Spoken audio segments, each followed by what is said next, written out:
xibaar yu wér te wóor ca tàng-tàng ba abonnez-vous pour ngeen di mën di jot suñuy vidéo.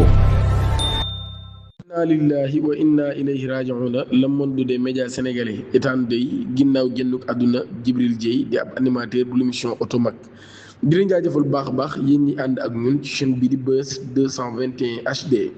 Djibril Dieye di ab animateur bu émission bii di Automac mu ko doon amal ca TFM daan nay génn àdduna àjjuma bii di juróom-benn fan ci weeru août atum 2026 ginnaaw ay at yoo xam ni daan na koy tëdd feebar. nouvelle bi nag ki ko annoncé du kenn ku dul Bouba Ndour ci émission bu jàkkaarloo moom mi nag daan na nekkoon ko xam ko affaiblir la woon ci weer yi ñu génn. Djibril Dieye moom mii de Sénégalais yu bëree bëri doon nañ ko jàppale ci ab cagnotte boo xam ni daan nañ koy defaloon ngir loolu yi ñu daal ko ci nag mën a jàppale ngir mën koo faj